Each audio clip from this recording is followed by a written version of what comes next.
Assalamualaikum warahmatullahi wabarakatuh. Perkenalkan, nama saya Misyal Fikazar dari kelas 12 4 absen 22. Nah, di sini saya akan menjelaskan materi genetik. Jadi, materi genetik adalah informasi yang dimiliki oleh setiap sel makhluk hidup yang dapat diwariskan kepada keturunannya. Disebut juga tuh faktor hereditas. Komponen utamanya adalah DNA, asam deokboonukleat, dan RNA, asam ribonukleat. Nah, yang tersimpan dalam struktur yang lebih besar seperti gen dan kromosom. Fungsi materi genetik, fungsi utamanya yaitu terutama nih DNA. DNA itu untuk menyimpan informasi genetik atau fungsi genotipik sembilan DNA menjadi kode atau cetak biru yang berisi instruksi untuk menentukan karakteristik. Nah, selain menentukan karakteristik juga ada perkembangan dan fungsi seluruh organisme. Yaitu selanjutnya ada pewaris sifat. Materi genetik memastikan bahwa informasi ini diturunkan dari induk kepada keturunannya melalui proses reproduksi.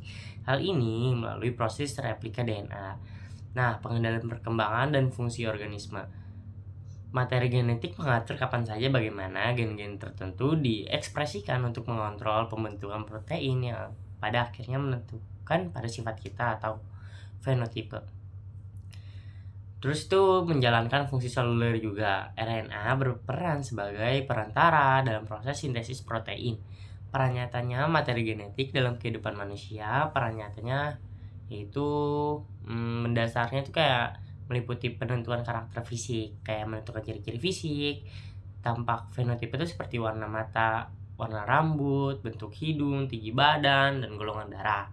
Nah, penentu jenis kelamin adanya tuh kromosom seks. Kalau perempuan itu XX dan kalau laki-laki itu XY. Itu tuh untuk menentukan jenis kelamin individunya.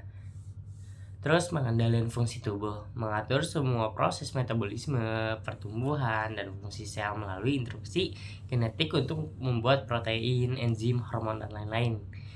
Nah, terus ada masuk ke predisposisi penyakit. Materi genetik juga membawa informasi nih mengenai resiko atau kerentanan terhadap penyakit tertentu seperti buta warna, hemofilia, atau beberapa jenis kanker yang dapat diturunkan.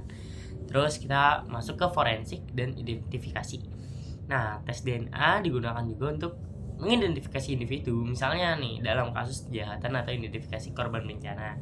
Nah, karena setiap orang memiliki urutan DNA yang unik kecuali kembar identik ya. Kaitan materi genetik dengan variasi dalam satu keluarga, kaitannya dengan variasi dalam keluarga terletak pada mekanisme pewaris sifat. Nah, terus rekombinasi genetik saat reproduksi. Pewaris dari kedua orang tua, setiap individu menerima setengah dari materi genetiknya atau kromosom dari ayah dan setengah dari ibu. Ini berarti anak-anaknya membawa kombinasi dari gen kedua orang tuanya.